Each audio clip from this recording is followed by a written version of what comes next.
Hello, everybody. Hey, Claire. Hey, Jude. How are you doing? Hiya. Hi. I All good here. I do this every single time. Every single time I'm watching that intro, I know I made it, but I always laugh at my own jokes every single time. I really hope someone else appreciates it one day. I had a little chuckle, don't worry, Chris. I can see you both in the backstage there, pruning and prepping and getting ready and everything like that, you know. Well, we are two girls, you know. Well, I mean, I was doing it as well. Don't worry about it.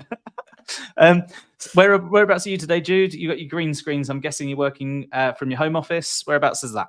That's in London. And Claire, you are not at home because I don't recognise the background. So I'm guessing you are somewhere fun. Yeah, I'm in Shoreditch. I was meant to be at home, had a mild panic train issue, so I came from Soho to Shoreditch, and I've been put up in a lovely the Workers' League in Shoreditch, who put me in a nice meeting room and saved the day. Wonderful. It's nice to be looked after, isn't it? So. I think I think when you have those days where you need to get back for something and you kind of constantly clock watching, it can be a bit stressful. And then you're styling it out well, Claire. You look like you're fit and ready to rock and roll. We're here to talk about something pretty important, and I know it's really it's important to me. It's the absolute epitome of what you do, Claire. It's a huge part of everything you do, Jude. So you know, I have a feeling we may well get a bit fun and a bit animated in here today. But let's try and keep it nice. There might be some kids watching. You never know. I know my mum's probably watching. She watches all of these. So hi, Mum. I'm famous. So if we're all good, we can get rocking and rolling, I reckon. So today we're talking essentially all about marketing your digital agency. Oh, little echo there. Marketing your digital agency is one of the key aspects of building your business. It's not just about getting clients in; it's also keeping clients as well. So you know, tone of voice from the moment the client comes in, from a lead all the way through to eventual exit of that client. You need to have your marketing on point. And I think the first thing we ought to do is a bit of a roll call, though, because everyone recognizes this beard, probably, but no one recognizes Judith's beard or Claire's beard because they don't have one. So, Jude, I would love for you to do a nice intro to yourself. Give us the best intro you can. What do you do, and why are you so good at what you do? No pressure then. So what I would say about Maverick Paradox is we utilize Maverick leadership principles to catalyze transformation. So we enable you to thrive in complex, constantly shifting environments, enhancing leadership capability to make real change possible. So that's what we do. I personally create clear thinking and decisive leaders. And what's brilliant about what we do is it's very immersive and action orientated, and people get stuff done. Yeah, and you've been doing it for a good while now, so you've seen in different sectors the trends change and things like that. But I think the one thing I've learned about working with you at the OMG Centre is that you are not your hence the Maverick aspect, I suspect. You are not your 4 Ps of marketing or 5 Ps of marketing. You are not your here is a book on how to do a marketing strategy. You are hands-on and kind of at the leadership end of this spear tip. Yeah, I'm very much. And I hope Claire and I don't come to fisticuffs because I'm very much at the end of not looking for the hole in the market. I'm all about being the person and calling people towards you. So it's a pull strategy rather than a push strategy. And I hope that this will complement, because I spend an awful lot of time trying to get the right people on the right thing here.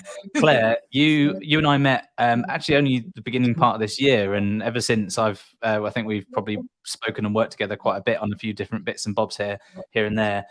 One of the key things I think you've done at Chime Agency this year is your agency benchmark report, but your focus is quite well, it's quite intense from my point of view. I love what you do, and agencies love what you do. So do you mind giving us your best ever elevator pitch? Sure. Hello, everyone. I'm Claire. I'm founder of Chime Agency. I'm quite simply, we do marketing for agencies, a few consultancies. They're the only businesses that we work for, and we help them with everything from their positioning and the articulation of who they are and what they do and how they do it, through to the kind of the content campaigns and channels that they should be using to promote themselves. That's as succinct as I can get it, Chris. You did well. You did well. It's I think one of the things that that you like do quite well, and both of you do quite well actually, is kind of getting down to the really important part of like all of this, everything marketing in it isn't often where shall I have my, what size shall my logo be? There are a lot more important things than that. So as we jump into this, anyone who's watching at the minute and has a question, you can put it in the comments. If you're in LinkedIn, it's below the feed. If you're on YouTube, it's to the right. I have no idea about Twitter. I don't think it works that way. It's not even called Twitter anymore. Look how old and out of date I am. So any questions, comments, stick it in the chat there. The key thing is that we're here to help you market your agency. Throughout our conversation today, if you need to talk to Claire or to Jude or to me at any point, then you're more than welcome to reach out, and the contacts are at the end of the conversation here. So you guys ready to jump in? Everyone fit as a fiddle? Awesome. And Claire, I think that the lighting turning off is actually better. It's nice. It's complementary. I think if I was to stand up and walk around, they'd come back on, but I'm not going to keep going. One thing I often think about a lot when I'm trying to work with agencies around who they are and their proposition and the value that they bring. I know it sounds really corny, but I often have in the back of my mind the who are you song playing in the back of my head, because so many agencies don't actually know who they are, but also just as importantly, they don't know who their ideal customer is. And then that means that what they sell doesn't match who they are and who they're selling it to. I'm guessing that you've seen and heard and dealt with similar issues as well there. Yeah, definitely from my point of view. Wasn't quite sure who you're directing that to. Oh, Chris. no, I've got no rules here. I'm a maverick as well. You go for it, Judith. Okay, well, yeah, because I think what you're going to say next will probably complement the bit that I'm going to say. I think so. For me, it doesn't really matter if the business is 30 years old or 3 months old. Exactly what you said is that they're either not sure of who they are in their business or what the business is supposed to do, or they've lost who they are when they're in the business. And for me, I think any marketing has to start with who you are and where you want to be before you look at the client, because that comes from where you are. So so very much so. It's all about who you are in business, and I like to look at it from a perspective of my clients say that I provide like a simulation. So I take it from where they are and build it around them, whether it's an individual or an agency. And then you can take it from what's the core identity of the business, what is the proposition that you're using, how does that reflect the brand, as in the personal brand, and then as the agency grows it becomes the business brand. How does that work? How do you implement that? What kind of impact you have, and what sort of talent base? So once you know your core identity, that for me that's the real foundation that real marketing, the marketing that Claire does, can actually start from that point, because once you've got that foundational hub, everything comes from that point. Yeah, and the thing that I've found like really hard to do when I was running an agency, and I know that a lot of agency leaders have been running for a little while, do that, and it's that losing the who you are bit. And sometimes that starts with chasing cash. Sometimes that comes with hiring the wrong people, because that sort of guides a direction of the work that you do. And sometimes it's simply like trying to sell something you don't really know enough or you aren't really confident in. Claire, what's one of the, when you work like with some of these agencies that come to you directly, what is it that like you find is kind of like the core, like where they've gone off in the wrong direction? What's usually your assessment? Yeah, often it's trying to do a bit of everything for everyone. And they've tried either, and it happens almost at all phases of an agency's life, but it can either be right in the beginning when they're first sort of setting up, they're trying to do too much for too many people. And then when they're getting the next phase of that is when they've grown over a period of time and they're probably around the pushing for the 1 million mark, maybe 10, 15 people, there's like a shift and a change again where they've the business has kind of grown quite organically over that time, and they've lost that very concerted focus of where they want their business to go, and the values of the founder and where they want to be going, and it can kind of get it can get a bit lost then as well. So yeah, definitely kind of trying to tag on too much sometimes and be all things to all people. Can I also add something there, Chris? Yeah, please. To carry on from what Claire was saying. Quite often people don't know their own voice, so they listen to other people, or they've tried to follow a particular guru, not knowing that that person's journey and their ambitions and their values are very different from their own. So that can help with the getting lost, because they're following so many voices, they don't even know what their own voice is. Yeah, absolutely. And I think that, like, you say, Judith, kind of before you touch the clients, or before you go near the clients, before you kind of like, you've got to look at, like, where do you want to be in X amount of years time? That's not the business strategy so much, but it really does tie quite closely into it. And that should be very much like and I hate to sound like some guru or something or other, but that should be like your guiding star. Like, that should be the thing that you think, I still, in 10 years time, regardless of what I financially or from a business point have, that needs to be still quite, that still needs to be very present in why I do what I do and who I am doing it. And that's, falls into leadership and all sorts of things. It's not just marketing, right? Yeah, exactly. Where do you start? Sorry. No, go on, Claire, please. No, go on. No, I was going to say, I think it's one of the best things about independent agencies when they're founder led is that actually those values of the founder can really help steer your whole team. It's what they buy into when they start working at your agency. So regardless of the marketing kind of external comms stuff that's going out to prospects and clients, actually it's much more holistic than that, and being really clear on what you want as a founder, it really helps guide the whole business and helps it's what's really special when you're joining an independent agency, I think, as well. And why one of the reasons why we love working with indie agencies rather than like big networked agencies is because when their teams are all aligned around that vision, mission, values, it's really, really special. And so that work, I completely agree with Judith, that work up front is really important, and we love it when an agency comes to us and they've either worked with someone like yourself or Judith or a non-exec director or a coach that sort of helped them get to that point, and they already understand that. It makes our life and our job a lot easier. Yeah, I totally agree.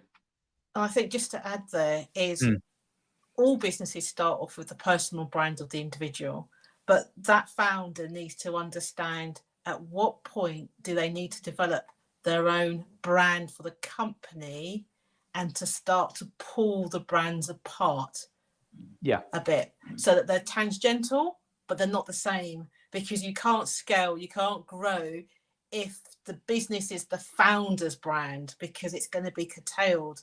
You won't be able to stretch, you won't be able to grow, you won't be able to adapt. So you reach a pathway, and Claire's might find it as well, you reach a pathway and you say, right now, we need to start to grow the business brand and have clear steps so that you don't lose the people that came to you with your personal brand, but you still have that business brand that's starting to grow apart from you, and that's when you can scale. And that bit needs to happen a lot sooner for most agencies than they think as well, because there does the first probably 3 years of your life running an agency, almost all of your all of the work that comes in, all of the leads are going to be through the founder or the leadership team, and that won't ever die and stop, but it will change, and those leads will start to drop off. You will saturate your network. And so the sooner that you start working on your agency brand and having something that your agency and all the people within it can stand for, number one, it supports your personal brand and gives you something to talk about at speaking opportunities or networking events or whatever it may be. but it also is something that like the whole team can rally around, and it builds value in your business beyond you. Because if you know that in the future you do want to exit that business, or you want to scale to more than 30, 50 people, you need to shift the value from you as a founder. Completely agree. Yeah, and I think that the personal brand bit, like you say, Judith, it needs to have there needs to be a separation for the business. And Claire, I agree from an absolute perspective of, I've done it twice in the wrong way, and I was the businesses, and it's very hard to extricate yourself from that, especially with a massive ego. So you do have to kind of swallow the pride a little bit, and realize that the people that you've hired and the business that you've got and the business's brand itself can be its own thing. It just has to feel very much like who you are as well. Otherwise, you won't like working in there. I think one of the key things, once you've got that who you are in play, is kind of who is the customer, who is the person that you want to work with, and finding that ideal client thing. It's bloody difficult. And I know we've got, half an hour left, but I think an entire flipping webinar could be on the ideal customer stuff. What would be if an agency is knocking on your door right now, Judith, and they say, what one thing do I need to do today? The first thing that I need to start the journey of defining who my ideal customer is. What would you say? And what's the blank slate beginning piece going to be? I'd say stop. What's your proposition? And then let's look at what that is, and then let's walk me through. I get them to walk me through how they work with certain clients, and I pull from that what the proposition, what's their process is, and what is common between. And then at that point goes, it seems to me that your client base is here, there, and there. Now if we get the agreement with that, then we work it up into a proper. This is what the client is.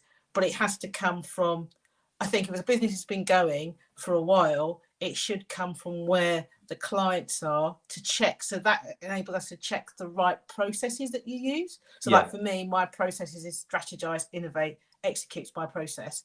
Everyone has their own, every business has their own. Make sure that is correct. And then you can say, right, your strategy is here. Is it the same sort of customers that you want? Or on what's different, and then work up from that point. So my first step would be to say stop. and then the follow up to this then for you, Claire, is that you're working with a lot of agencies that have been going for a while, enough time to go, I'm smart, I need a marketing agency to help me.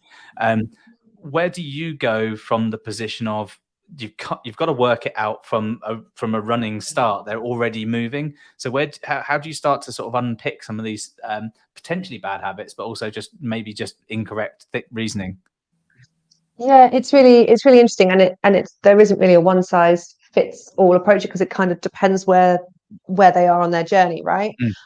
Often I find that agencies can be quite binary in what they think of as an ideal customer. They'll be quite like sector focused, and actually there's quite a lot of different ways of cutting that as a persona or as a type of person or type of business to go after. I remember chatting to an agency founder once who had done a big audit of their clients, and they realized that actually they were a multitude of different sectors, but 90% or 98% of their clients were still founder led, and they were women owned, BAME owned, or LGBTQ owned. And they were like, oh, actually that therefore there's a different persona, there's a different sort of client there, and it's not quite as it's a bit more grey area than just we work in the travel and tourism industry, and we deliver websites for them, for example.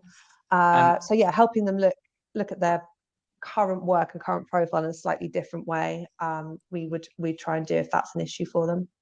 And I know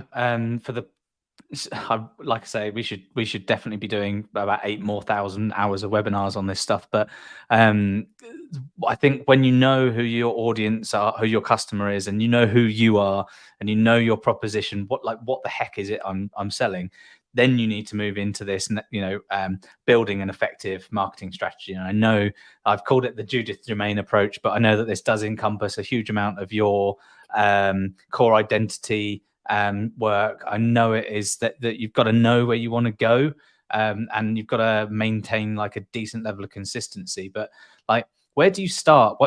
We've got the value proposition, we know who we are, we know the ideal client. What's the approach there to starting your a marketing strategy from your perspective, Judith? I think I always look at it first. You do the business strategy before you do the marketing strategy. So I like to look at the whole business and where it's going. Then looking at, when it goes to marketing, looking at which sector in the business are you really focused on? Are you in the low hanging fruit side, or are you actually cash flows brilliant, we're looking to expand, or whatever it happens to be?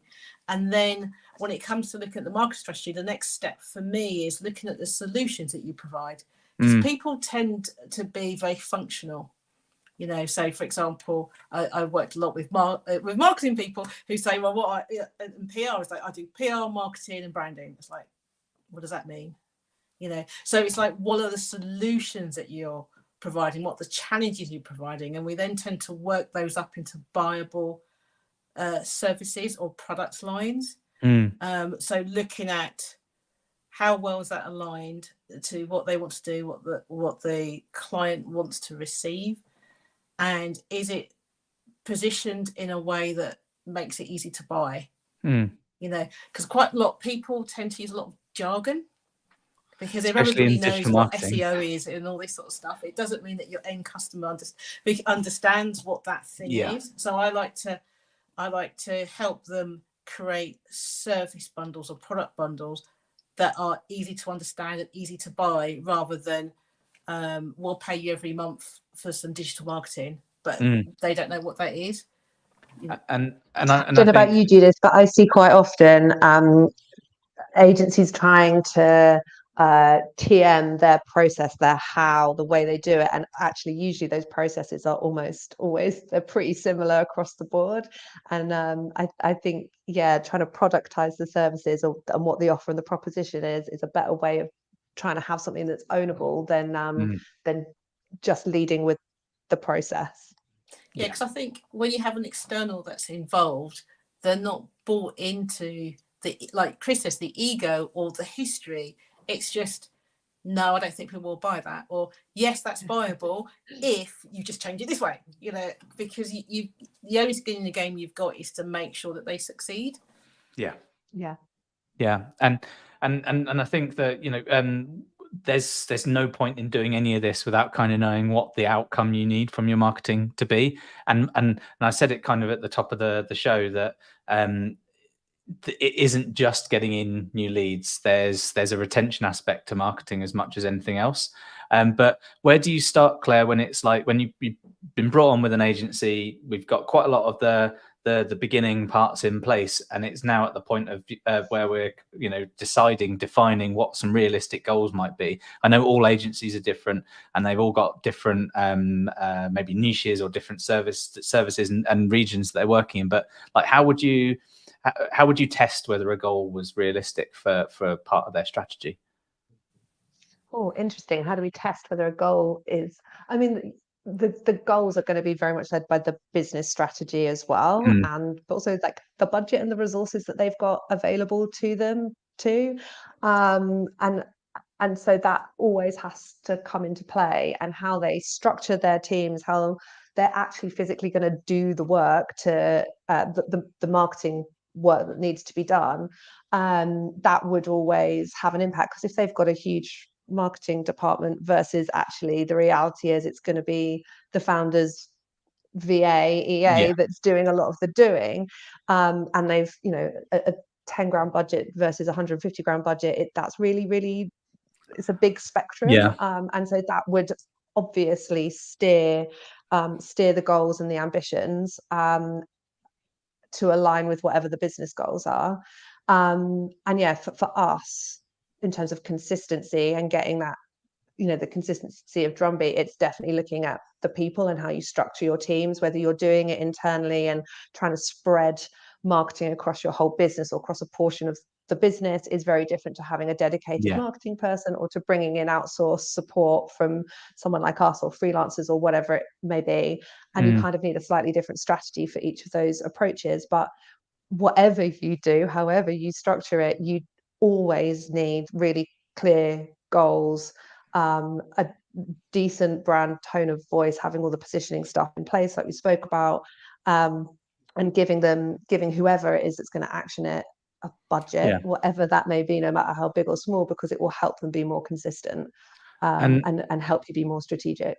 So realistically, we're saying personal goals lead into business goals, or personal strategy, business strategy, marketing strategy. The marketing strategy then realistically will be led by whether or not I can afford to do it and whether it's realistic. But one thing I've noticed in the past, and before we kind of move on to like tailoring those plans, one thing that I've noticed in the past is that you can have a rock solid marketing strategy, a rock solid business strategy, but if it doesn't work, if it isn't connected to where you want to go, the commitment to that marketing strategy almost always falls. And it may well be that you get a bit excited about the marketing strategy, but you don't really align it to something because it's really cool. You get to do a bunch of dancing TikToks or something like that.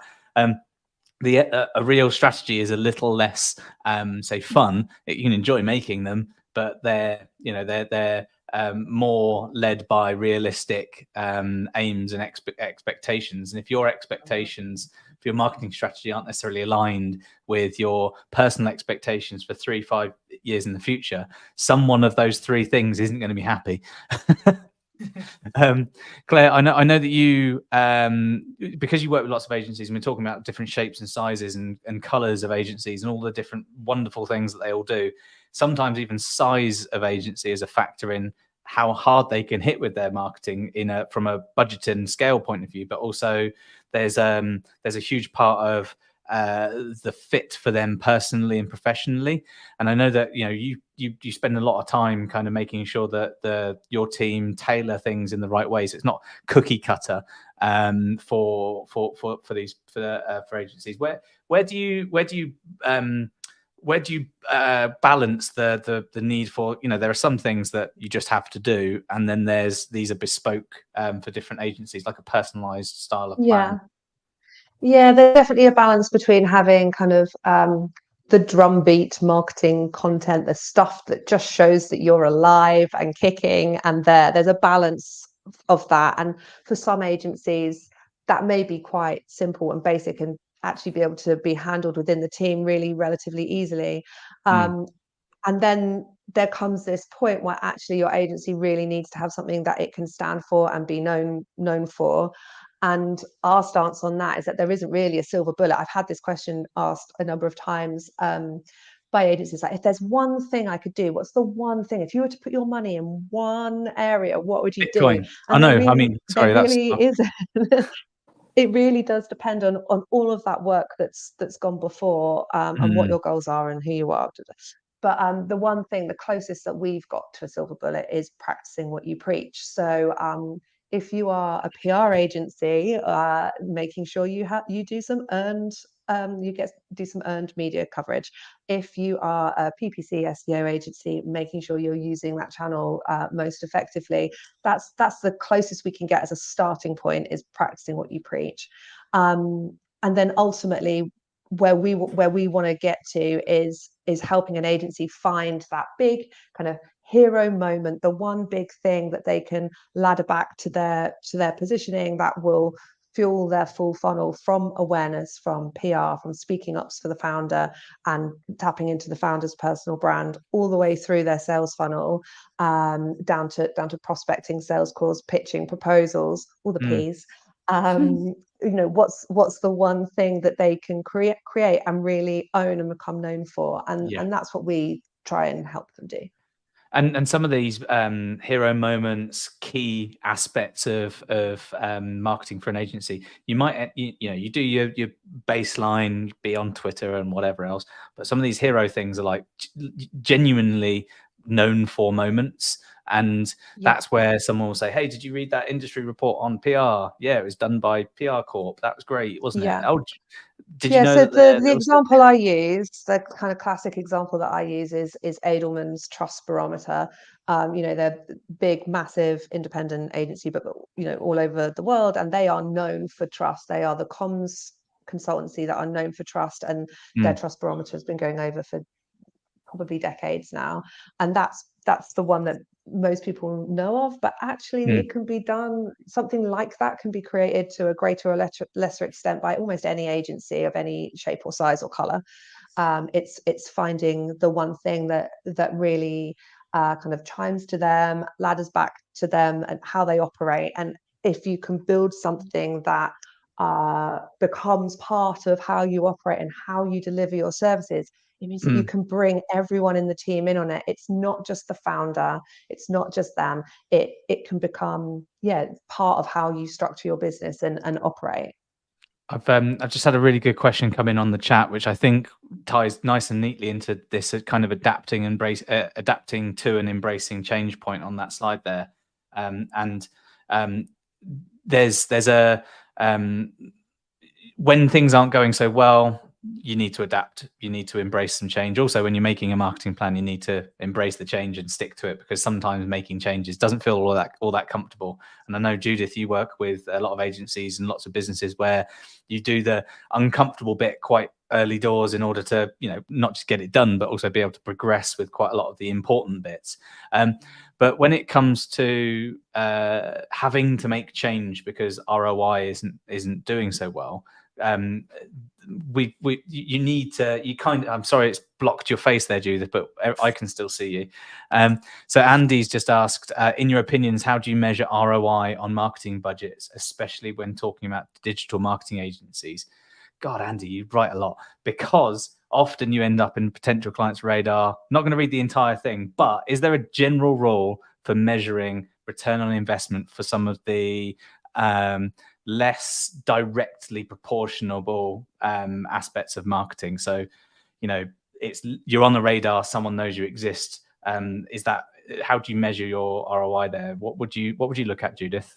Where would you start with knowing whether or not any of the stuff that you're doing, that's the leading things way before a lead comes in, are doing their job? I think for me, it depends on the strategy you're going for. But if you're going for a pull strategy, then it's simply enough to drop tests into your market pool to see how well known you are and what responses you're getting. So, for example, if you're somebody that spends a lot of time on LinkedIn because that's a primary source for you, how well are you known on LinkedIn? How many comments do you get? How many? Because sometimes the inquiries come a year later. It's quite often. I've had people have said, "I've been following you for a year and a half, and now we want you to do this." It's like, exactly, yeah. So I think if you're keep dropping stuff in and it's complete silence, or you're going networking events and no one's hearing from you. I tell you one. Actually, this is a funny indicator. An indicator that you're doing well with your marketing is when other people want you to buy their stuff. The better your marketing is, the more people say, "We could help you achieve X, Y, and Z." Yeah, there's often an indicator of how much spam you get as well. Claire, where do you sit in terms of like measuring whether or not there's a return on investment from marketing budgets? Because absolutely that you kind of got to prove its value, but it's also quite hard when quite a lot of agency marketing is turn up at an event, do a couple of posts, write an article. You can measure some of this, but like, where do you sit on that? Yeah, totally. So there's a lot, like you both said, there's a lot of kind of tactical kind of KPIs that you can measure to get a sense of if you're moving in the right direction. That's one thing. One of the reasons why we are more and more talking to agencies about these big hero moment pieces is because you really can attribute ROI to them. Because if it's something that can fuel the big brand awareness piece and that kind of feeling that you get when you walk into a room and people know who you are, or they say, "Oh, I saw your thing that you did." That's like the feeling bit, the kind of qualitative, untangible bit that you can't quite put a number on. But if it's something that actually really fuels your full funnel, so that when you're getting leads in and people are saying, I've come to you because I downloaded your report, or I saw the webinar that you did, and you're tracking it properly, everything is kind of like hooked up to your CRM, you're following people through, nurturing them through that journey, through your funnel, then you can really start to attribute ROI to it, because it's one big campaign that you're pushing people through to become ideally an end client. But the bit that is often missing is like your current clients as well, and how you use that to develop them, and you can often, it may be easier in some ways to start to attribute ROI to your current clients as well with your marketing, your content. Yeah, I often look at stuff. Sorry, Jude. Go for it. I was going to say the other thing as well is that how long does your sales conversations go?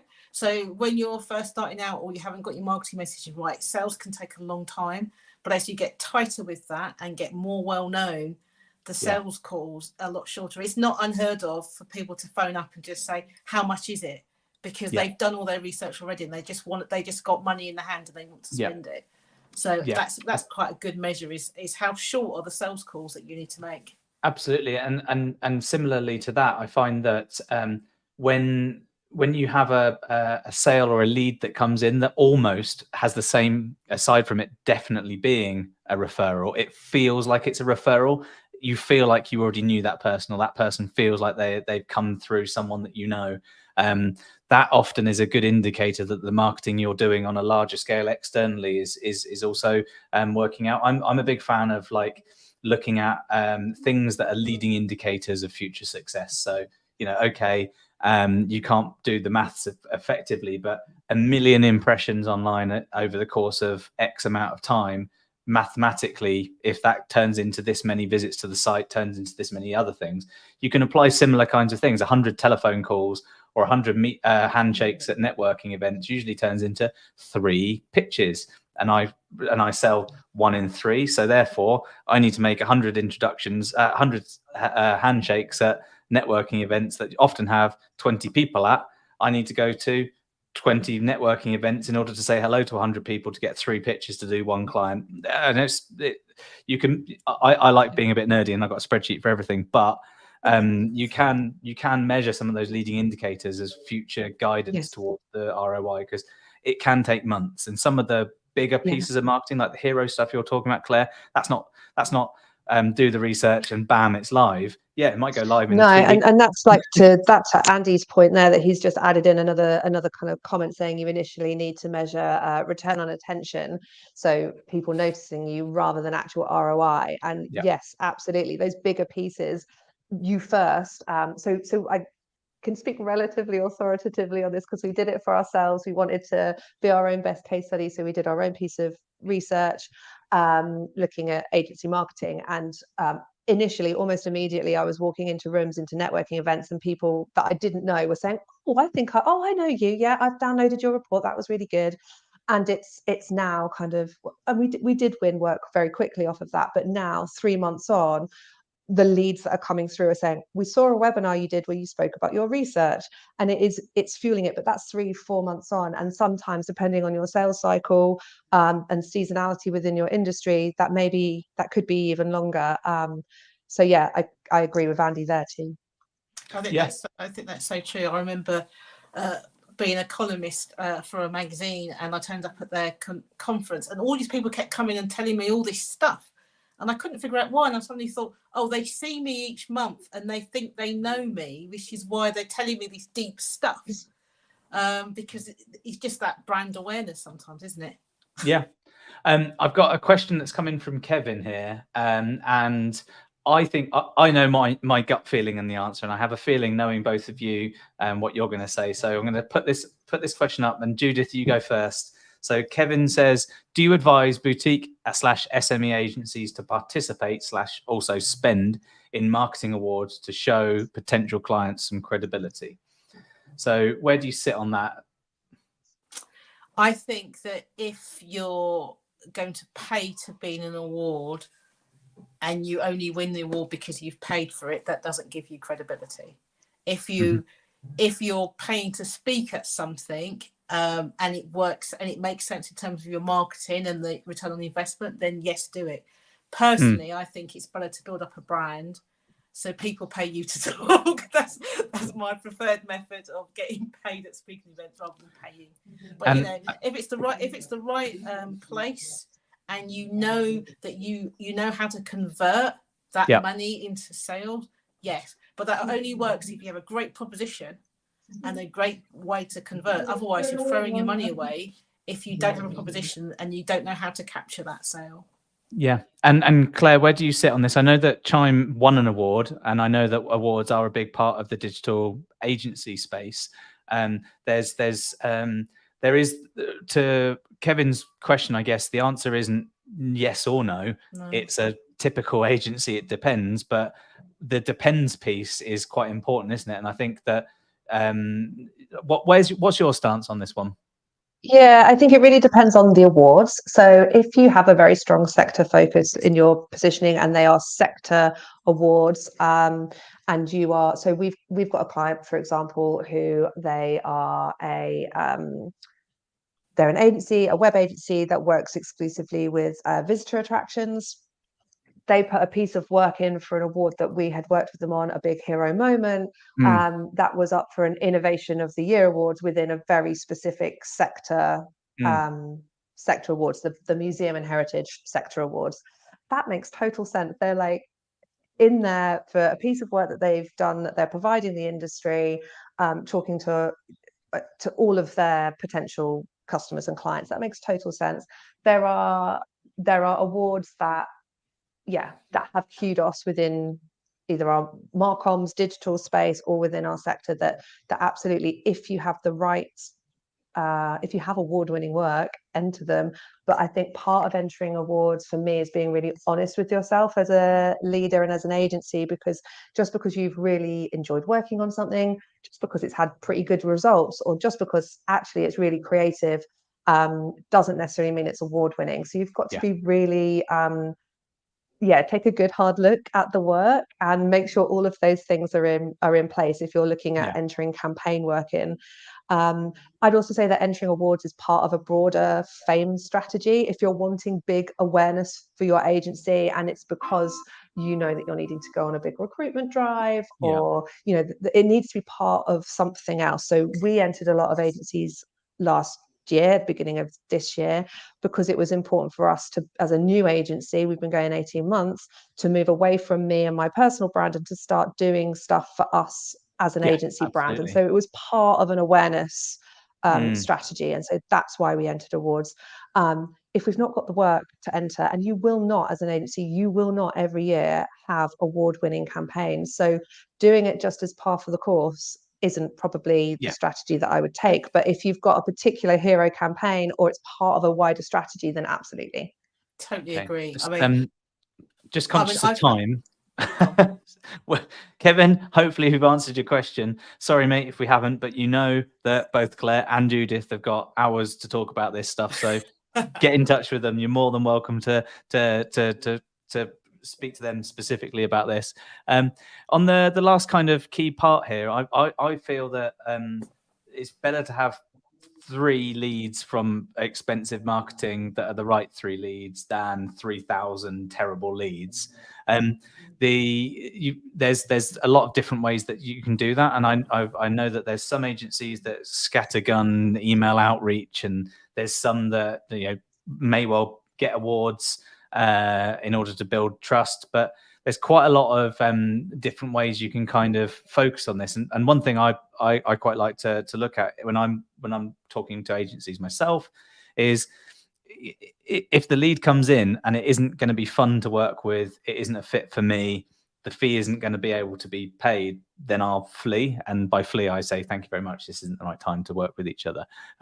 But there's quite a lot of different parts to this. You've done your marketing strategy, you know that people are seeing you, and you have got that, as Andy put it, return on attention that you're measuring. You can see what's going on. How are you how are you pushing this? How are you turning this into the right kind of clients? Claire, what do you typically do with agencies when it comes to sort of attracting the right people and making sure that you've got some kind of delineation between the ones that aren't quite the client you need? Yeah, I think it's doing that work up front. So before you get into doing anything, and before you get, and it's sort of what we were talking about earlier. So before you get into whatever that big hero moment is, or whatever the tactics are, it's been really clear about who the audience is, what is right and what is not.